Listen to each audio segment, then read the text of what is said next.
Depending on the source, we can read about 16 or 17 Daedric Princes. Let me tell you today about Peryite, who is considered to be the weakest of them.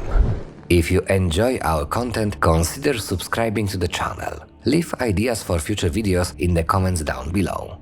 His followers gave him many different yet similar names. These are the Taskmaster, the Blighted Lord, the Lord of Infection and Pestilence, the Bringer of Disease and Pestilence, the Lord of Natural Order, the Master of Tasks, and the Lord of Abundant Pus and Bountiful Vomit. It is worth mentioning that the Natural Order is not what it seems. It's a philosophy, according to which the plague kills weak individuals, allowing only the strongest to survive. Such natural selection is only aided by the Daedric Prince. His physical form is described as a green, skinny and curled dragon, which in its appearance resembles a snake.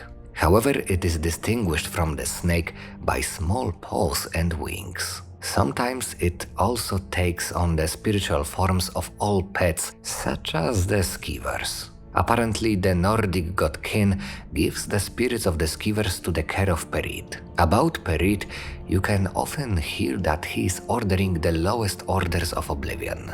This also has its impact on his reputation in oblivion. Only the weakest of Daedra are in his service.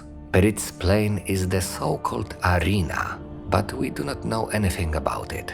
Whatever they would say about Peryite, the truth is that he is very dangerous. His plagues may prove to be a real bane to Tamriel and kill even all living creatures. Peryite's breath itself allegedly pollutes the air, water and soil. It is also speculated that Peryite was involved in the creation of the Thracian plague, which developed by a race of humanoid slugs called Sloth, wiped out half of the population of Tamriel in the first stage. Sometimes rot is referred as the Peryite touch. The contact of mortals with Peryite is possible. The easiest way would be to wait for the day of his summoning the ninth rain's hand, and then perform the correct ritual. With some of the creatures, Peryite contacts himself. If waiting doesn't sound good, you may be tempted to create a special incense that allows you to immediately contact the Prince of Pestilence. It consists of vampire dust, a silver bar, and deathbell flower and a flawless ruby.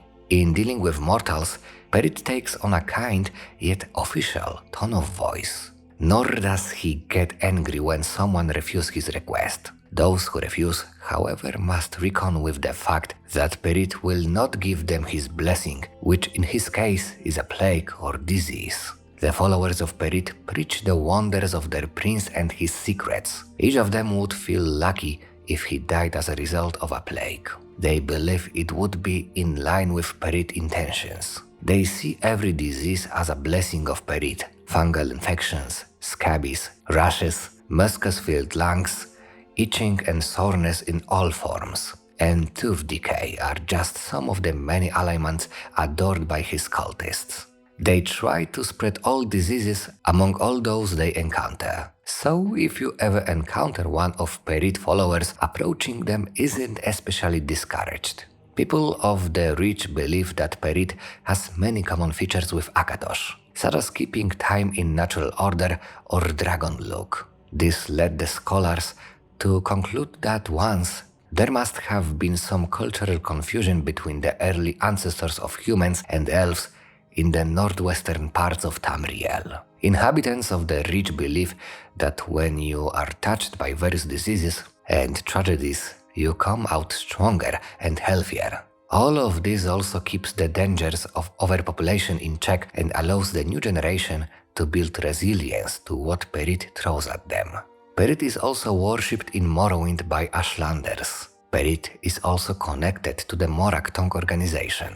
It's all the more strange that Mephala is actually an enemy of Peryite.